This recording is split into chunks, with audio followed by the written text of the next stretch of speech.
Assalamualaikum warahmatullahi wabarakatuh. Nama saya Alinas Kanuha dengan NIM 2110503080, Prodi Ilmu Al-Quran dan Tafsir.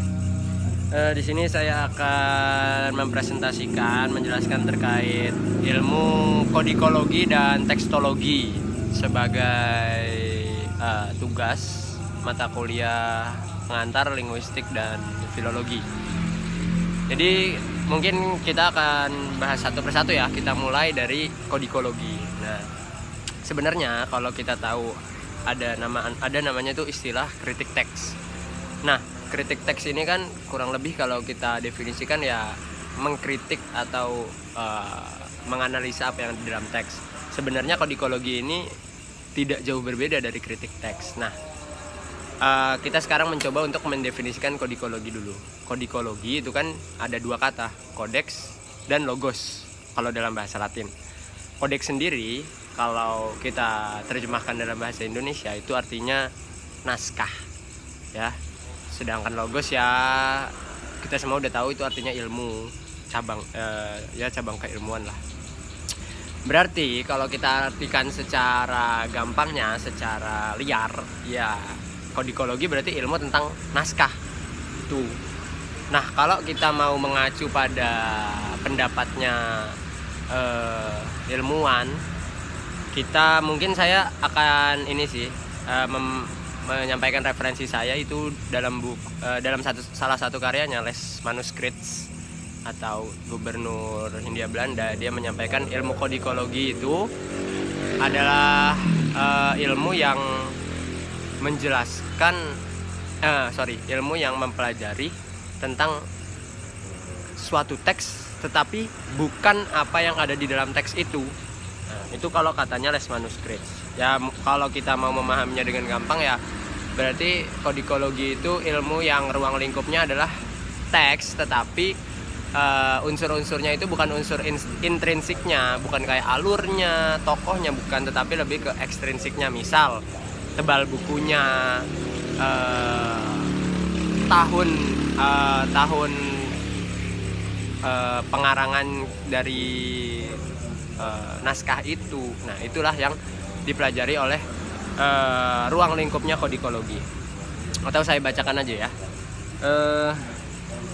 Les Manuscripts pada tahun 1949 dia menerbitkan karyanya. Dia mengatakan kodikologi adalah suatu ilmu mengenai naskah-naskah dan bukan mempelajari apa yang tertulis di dalam naskah. Nah, itu kan ilmu tentang naskah, tetapi bukan mempelajari apa yang ada di dalam naskah.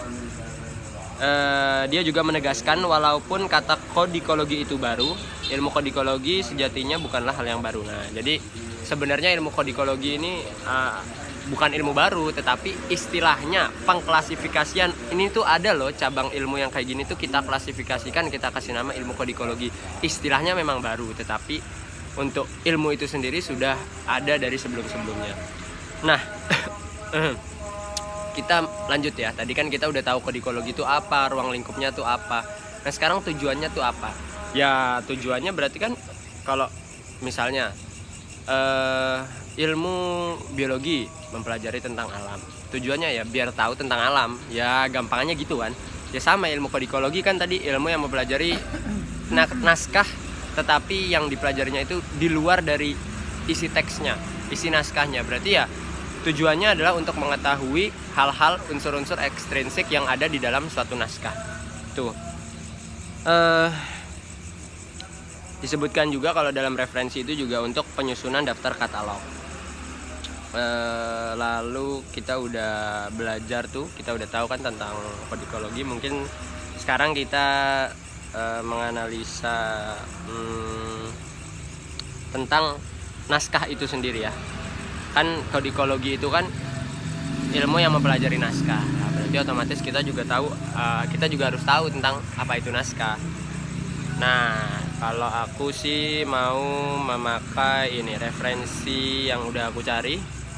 Ini Dian Kurnia, salah satu dosen jurusan Sejarah Peradaban Islam Fakultas Adab dan Humaniora Bandung. Mengatakan kalau naskah itu sendiri pengertiannya adalah semua dokumen tertulis yang ditulis tangan dibedakan dari dokumen cetakan atau perbanyakannya dengan cara lain. Kata naskah sendiri diambil dari bahasa Arab nuskhatun yang berarti sebuah potongan kertas. Nah, jadi kalau kita mau mendefinisikan naskah, kalau dilihat dari bahasanya, naskah itu sendiri ya berasal dari kata nuskhatun. Sebenarnya kayak ya mungkin kita udah tahu ya, Indonesia itu sebenarnya miskin bahasanya karena kebanyakan tuh ngambil-ngambil dari bahasa luar. Kayak tadi kodikologi itu kan kodikonya itu kan diambil dari kodeks bahasa Latin. Logos dari bahasa Latin juga. Naskah itu juga diambil dari nuskhatun, artinya potongan-potongan. Ya itu bukan ini sih, bukan yang akan kita bahas lebih dalam. Jadi intinya naskah itu kalau secara bahasa diambil dari bahasa Arab artinya potongan. Sedangkan kalau secara istilah itu adalah semua dokumen tertulis yang ditulis tangan, dibedakan dengan dokumen cetakan. Jadi dibedakan dokumen tulis tangan dengan dokumen cetakan dan memperbanyaknya dengan cara yang lain. Kalau menurut Library and Information Science, suatu naskah adalah semua barang tulisan tangan yang ada pada koleksi perpustakaan atau arsip. Misalnya surat-surat atau buku harian milik seseorang yang ada pada koleksi perpustakaan. Jadi kalau menurut ya namanya aja Library and Information Science. Jadi dia mengkhususkan naskah itu adalah hal-hal ya dokumen, tetap buku-buku, tetapi terkhusus yang hanya ada di dalam perpustakaan. Mungkin ya kita semua bebas lah mendefinisikan sebuah hal dengan tendensi kita sendiri-sendiri, dan mungkin Library and Information Science ini mendefinisikan naskah itu sesuai dengan tendensinya mereka punya background atau kepentingan sendiri. Itu untuk kodikologi. Mungkin kalau aku simpulkan ya kodikologi secara gampangnya itu nih, kita ada sebuah naskah, terutama naskah kuno lah, kita itu ingin mempelajari naskah ini, tetapi yang kita ingin pelajari adalah unsur-unsur ekstrinsiknya nih. Misal aku contohin ini ya naskah. Kita yang ingin kita pelajari itu tebalnya. Misalnya nih, ini tebalnya berapa, halamannya berapa, terus apalagi ya, tahun diciptakannya kapan. Jadi itu kayak ya unsur-unsur ekstrinsiknya lah. Mungkin aku bacain lebih detail aja kali ya tentang ruang lingkupnya. Kalau di sini tadi juga dijelasin kok. Sejarah naskah, sejarah koleksi naskah, penelitian mengenai tempat naskah-naskah yang sebenarnya, masalah penyusunan katalog, penyusunan daftar katalog, perdagangan naskah, dan penggunaan naskah itu. Jadi intinya semua hal yang ekstrinsik itu tentang kodikologi. Berikutnya kita akan lanjut ke tekstologi.